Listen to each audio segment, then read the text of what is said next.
पिता पुत्र पवित्र आत्मा के नाम पर आमीन। आप सबों को जय यीशु। मेरे भाई मेरी बहन, अभी हम लोग एजेकियल ग्रंथ के 29 पर मनन कर रहे हैं। ईश्वर को धन्यवाद। एजेकियल के इस ग्रंथ में हम लोग देखते हैं एजेकियल के अध्याय 29, 30, 31 और 32। अगला 4 अध्याय में मिस्र के खिलाफ 7 भविष्यवाणी हम लोग देख रहे हैं।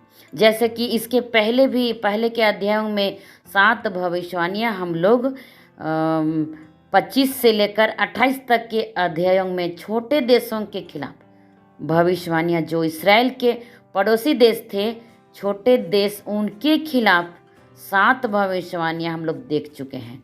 ईश्वर को धन्यवाद। और सुन भी चुके हैं। उसी की तुलना में और उसी के साथ एक क्या है, मिस्र के खिलाफ 7 भविष्यवाणियाँ। मिस्र कौन है और उसने क्या क्या किया इस्राएलियों के प्रति, मिस्र के साथ क्या क्या प्रभु किया, ये सब हम लोग जानते हैं।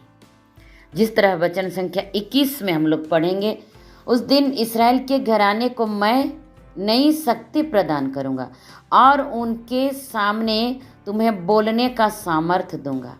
तब वे यह समझ जाएंगे कि मैं ही प्रभु हूँ। हालेलुया। उस दिन वे समझ जाएंगे कि मैं ही प्रभु हूँ।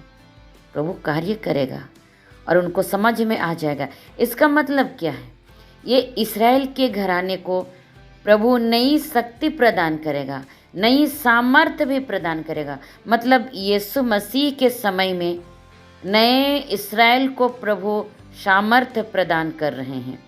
और उस समय तुम्हें बोलने का सामर्थ्य भी दूंगा, ऐसा कहता है। इसका मतलब क्या है मेरे भाई मेरी बहन? उस समय लोग एजेकियल की भविष्यवाणी की सब सच्चाई को समझेंगे, ऐसा लिखा हुआ है वचन। देखिए, एजेकियल के समय में, जिस समय एजेकियल को प्रभु चुना था, उनके समय में उनकी बातों पर लोग विश्वास नहीं किया था। हालेलुया। बाकी लोगों को शक था, क्या बोलता है ये एजेकियल, क्या करता है, क्या कहता है, ध्यान नहीं देता था।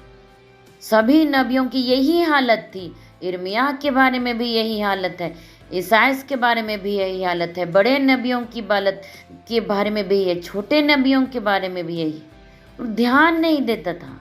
हालेलुया। तुम और अब प्रभु क्या कहता है? लेकिन प्रभु कहते हैं एक ऐसा समय आएगा, तो मैं, मतलब ऐसा समय आएगा, मतलब प्रभु मैं शक्ति प्रदान करूंगा इस्राएल के घराने को। एक नई शक्ति, एक आध्यात्मिक शक्ति है। उस समय उनको समझ में आएगा। ईश्वर को धन्यवाद कि तुम जो कुछ भी भविष्यवाणी कर रहे थे, वे सब सच था। मैं सचमुच तुम्हारे द्वारा बोल रहा था। वो समझ में आ जाएगा कब? जब प्रभु नई शक्ति प्रदान करेगा, नया आध्यात्मिक शक्ति प्रदान करेगा, उस तब उनको समझ में आएगा। तो वो सच था ऐसा कहेंगे, है ना? उस समय उनको समझ में आएंगे, ऐसा कह रहा है प्रभु। ईश्वर को धन्यवाद। मेरे भाई मेरी बहन, हमें भी एक संदेश मिलता है। यदि जब तक प्रभु हमें सामर्थ्य नहीं देगा वचन को समझने के लिए, हम प्रभु के इस वचन को समझ नहीं पाएंगे। हमें विवेक जब तक नहीं मिलेगा, पवित्र आत्मा का उजियाला नहीं मिलेगा, वचन को हम भी समझ नहीं पाएंगे। जिस तरह प्रभु यहाँ पर कहता है, जब नबियों की भविष्यवाणी को उन्होंने नहीं समझा और वे उसकी बातों को नहीं मानते थे, वे लोग कहते थे क्या बोलता है, क्या कहता है, इस तरह लापरवाही करते थे, उनकी बातों को कोई नहीं सुना। लेकिन प्रभु कह रहा है, जब मैं तुमको सामर्थ्य प्रदान करूंगा तो तुम समझ जाओगे। हालेलुया। उनको समझ में आएगा कि तुम जो कुछ भी भविष्यवाणी कर रहे थे, मतलब इसराइल एजेकियल को कहता है कि तुम जो भविष्यवाणी कर रहे थे वो सच था, ये समझ में आ जाएगा उनको। मैं सचमुच में तुम्हारे द्वारा बोल रहा था, उस समय उनको समझ में आएगा।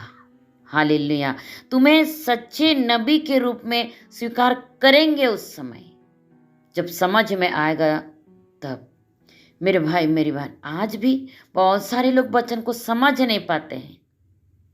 जब तक प्रभु सामर्थ्य नहीं देगा, उसको समझने की शक्ति नहीं देगा, हम भी नहीं समझ पाते हैं। प्रभु नई शक्ति मतलब पवित्र आत्मा का उजियाला, पवित्र आत्मा का विवेक, उसका सामर्थ्य देता है तो लोग आज प्रभु का वचन को व्याख्या करने के लिए समझ में आता। आज जो मैं कर रही हूँ, जो पवित्र आत्मा की प्रेरणा से ही कर रही हूँ, तुम्हारी हर एक वाणी को स्वीकार करेंगे, कहता है यहाँ पर वचन।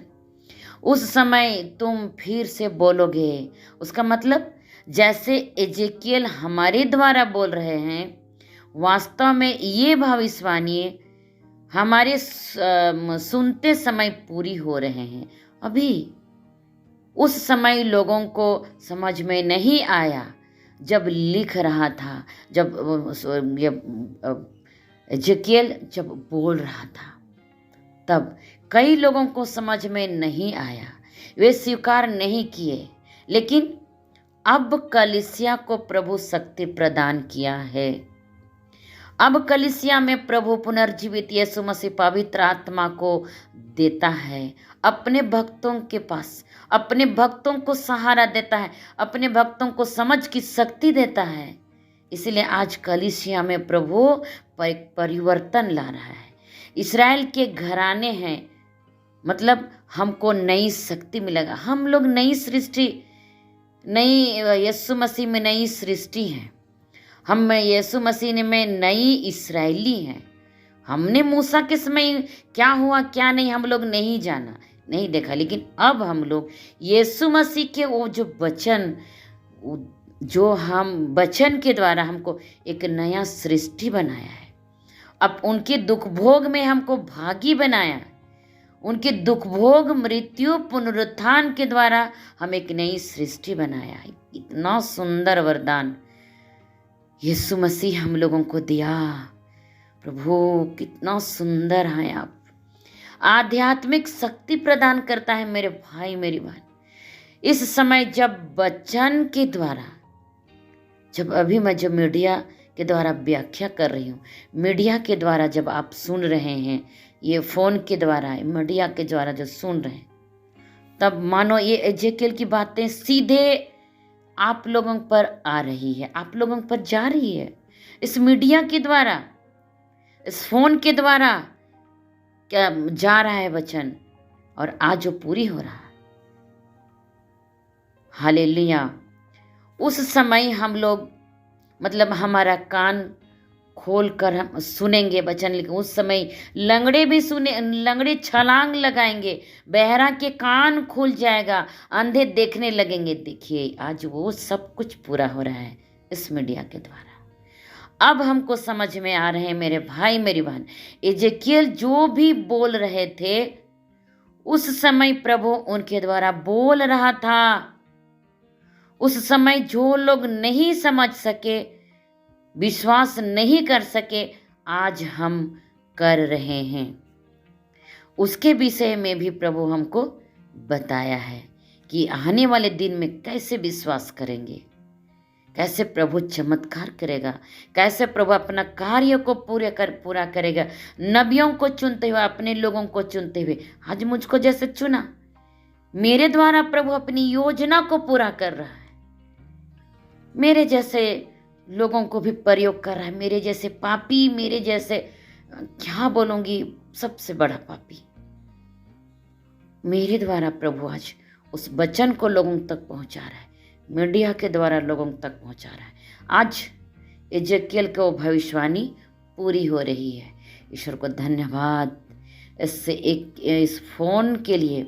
आज जो फ़ोन प्रभु ने ही सृजित किया, और इसके एक एक तरंग के द्वारा प्रभु अपने वचन को फैला रहा है।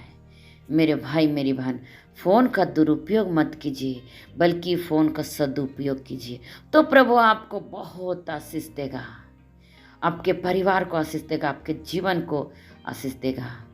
आपका जीवन आशीर्वाद से भर जाएगा। ईश्वर को धन्यवाद। जय यीशु। हालेलुया।